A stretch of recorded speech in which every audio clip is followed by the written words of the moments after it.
Friends, welcome to IFS. तो दोस्तों, आज हमारे बीच में यहाँ पे राजेश हैं जिन्होंने अपना गेट एग्जाम यहाँ पे क्वालिफाई किया है। तो सबसे पहले राजेश, आपको यहाँ पे कॉन्ग्रेचुलेशंस कि आपने अपना इस गेट एग्जाम्स को क्वालिफाई किया है। और अब आप हमको ये बताइए कि आप किस स्टेट से बिलोंग करते हैं और आपकी जर्नी कैसी रही throughout the GATE exam national preparation. First of all thank you so much for sir. Basically I am belonging from Gujarat. मैं गुजरात से बिलोंग करता हूँ और मैंने मेरा masters of physics MSc Vadodara से किया है और after that I join IFS. उसके बाद सर मेरा गेट 2026 क्लियर हुआ है।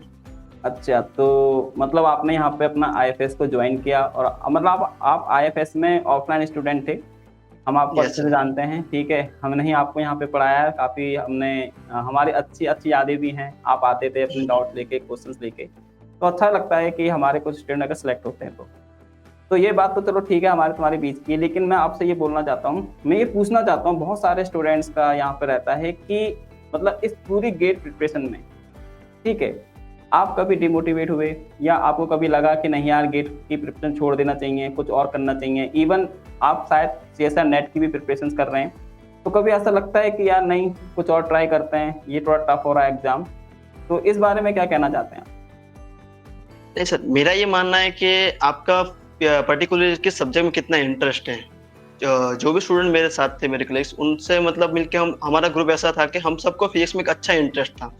और आपसे और दूसरे जो हमारे आईएफएस की टीम है, उन सभी सर ने पर्टिकुलर सब्जेक्ट को इतना अच्छे से ट्रेन किया जो हमारे डाउट्स पहले रहते थे बीएससी एमएससी में, तो वो सोच के और अच्छे से पढ़ने का मन हो रहा था। ऐसा कोई सर हमारे साथ हुआ ही नहीं केस कि हमें छोड़ देना चाहिए या कुछ रख देना चाहिए उसको। और अब दूसरा क्वेश्चन मेरा ये है कि आप मतलब अक्सर स्टूडेंट पूछते रहते हैं हमसे, तो मुझसे कितनी बार पूछ सके हैं स्टूडेंट्स कि हमको कितने घंटे की प्रिपरेशन करनी चाहिए, चाहे वो आपका सीएसआर नेट एग्जाम हो या गेट एग्जाम हो या टिफर का एग्जाम हो, जिससे वो क्वालिफाई हो पाए। तो मैं जानना चाहता हूँ कि आप कितना घंटा पढ़ते थे? सर हम लोग ग्रुप स्टडी करते थे। हम सब फ्रेंड्स बैठ के क्लासरूम कोचिंग में 6 से 8 घंटे मिनिमम पढ़ लेते थे। अच्छा। और सेल्फ स्टडी मतलब ये तो आपका चलो ऑफलाइन में हो गया, खुद से आप मतलब कितना एफर्ट मारते थे? अगर मान लो कोई ग्रुप स्टडी नहीं है, कुछ नहीं है, तो अकेले आप कितना पढ़ते थे? तब 4 से 5 घंटे अकेले पढ़ लेते थे। अच्छा, मतलब इतना मेहनत करने के बाद आपका गेट क्वालिफाई हुआ है, बहुत अच्छा लगा सुन के। और दूसरा क्वेश्चन ये है कि मतलब आज जैसे हमारी इंडस्ट्री चेंज होती जा रही है, हम इंडिया भी ग्रो कर रहा है, सब लोग इंजीनियर बन रहे हैं, डॉक्टर बन रहे हैं, तो आपने क्यों बीएससी एमएससी को चूज किया है? तो ये हम जानना चाहते हैं सर। पर्टिकुलरली कि जब सब मैंने 12th में फिजिक्स नाम का सब्जेक्ट स्टडी किया, उसके बाद सर उसके अंदर ही मेरा इंटरेस्ट बना रहा। फिर जैसे जैसे मैं आगे बढ़ता रहा, मैंने बीएससी विद फिजिक्स किया, मैंने एमएससी ऑफ फिजिक्स किया। सर पर्टिकुलर इस सब्जेक्ट के अकॉर्डिंग मुझे जाना बेहतर लगा और पता चला कि अकॉर्डिंग टू गेट और नेट आप इस सब्जेक्ट में एक अच्छी जगह पे अच्छी रिसर्च लेवल पे पहुंच सकती हो। इसलिए सर मैंने ये नेट और ये बात तो फैक्ट है कि अगर आप मतलब मैं कहता हूँ कि यहाँ पे इतने सारे स्टूडेंट्स हैं, भाई मैं आपसे पूछ रहा हूँ, मेरा नेक्स्ट क्वेश्चन भी इसी के रिगार्डिंग है कि जहाँ पर इतने सारे स्टूडेंट आफ्टर मान लो आपने एमएससी करा, बीएससी करा, अच्छी बात है, तो उसके बाद लोगों को रियलाइज होता है कि यहाँ जॉब करनी चाहिए। तो जॉब के लिए हमारे पास डायरेक्ट वैकेंसी आती है, जैसे एसएससी है, रेलवेज है या बैंक है। तो आप इन सेक्टर में क्यों नहीं गए? इंस्टेड आपने ये चुना कि मेरे को गेट करना चाहिए, नेट करना चाहिए। तो मतलब आप जॉब भी चुन सकते थे, सिक्योर जॉब थी, जस्ट एसएससी में जाते, रेलवे जाते। व्हाई आप choosing GATE exam? Because of sir my subject specialisation physics. Sir मुझे इस सब्जेक्ट के अंदर ही और जिसमें मैंने मास्टर और बैचलर एमएस फिजिक्स में किया है, उसके अंदर ही कुछ बेस्ट करना था सर मुझे। ओके, इसलिए आपने मतलब अपना गेट एग्जाम्स को या गेट एग्जाम को चुना। दूसरा क्वेश्चन ये है, थोड़ा सा फनी क्वेश्चन है कि आप स्टूडेंट किस टाइप के थे, मतलब पढ़ने में कैसे थे? मतलब एवरेज थे, बहुत इंटेलिजेंट थे? एवरेज स्टूडेंट थे। तो मतलब कहने का ये है कि जो स्टूडेंट यहाँ पे देख रहे हैं, मतलब एक एवरेज स्टूडेंट भी इस एग्जाम को क्वालिफाई कर सकता है, सीएसआर नेट की प्रिपरेशन करके उसको भी क्वालिफाई कर सकता है। तो आप काफ़ी लोगों के लिए, काफ़ी स्टूडेंट्स के लिए एक यहाँ पे मोटिवेशन का पार्ट बनोगे। आपको देख के काफ़ी स्टूडेंट्स मानेंगे कि हाँ भाई इस एग्जाम को हम भी क्वालिफाई करना चाहते हैं। दूसरा क्वेश्चन ये है कि गेट का सिलेबस आपको कैसा लगा? मतलब टफ है, लेंथी है, या किस टाइप का आप उसको सिलेबस को मानते हो? सर मतलब उसको इजी भी नहीं बोल सकते, मतलब तब भी कहना ठीक नहीं है, लेकिन गेट का सिलेबस इज सफिशिएंट। एक लेवल पे आप जा रहे हो तो आपको मिनिमम इतनी नॉलेज तो होनी चाहिए कि आप क्या करने जा रहे हो, आपको पता होना चाहिए आप किस लेवल पे जा रहे हो।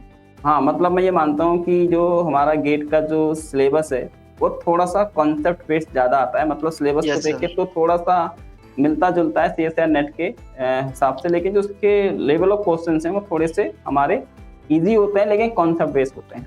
ठीक है। सेकंड ये है कि अब गेट के बाद अब आपका क्वालिफाई हो चुका है, तो अब आप क्या करोगे?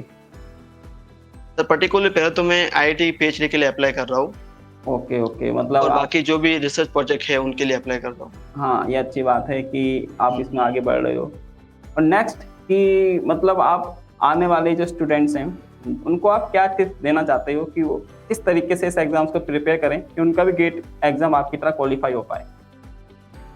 सर मेरा तो यही कहना है कि ज़्यादा से ज़्यादा कि पर्टिकुलर जिस सब्जेक्ट को आप लेके चल रहे हो उसको अच्छे से क्लियर करो। अगर 9 के 9 सब्जेक्ट नहीं हो रहे हैं तो कोई भी एक लीव करके आप 7 के 8 सब्जेक्ट अच्छे से करके जा सकते हो, और पीआईक्यूज पे ज़्यादा ध्यान दें, तो उससे क्या अच्छा हमको बेनिफिट बहुत प्लस मिलता है।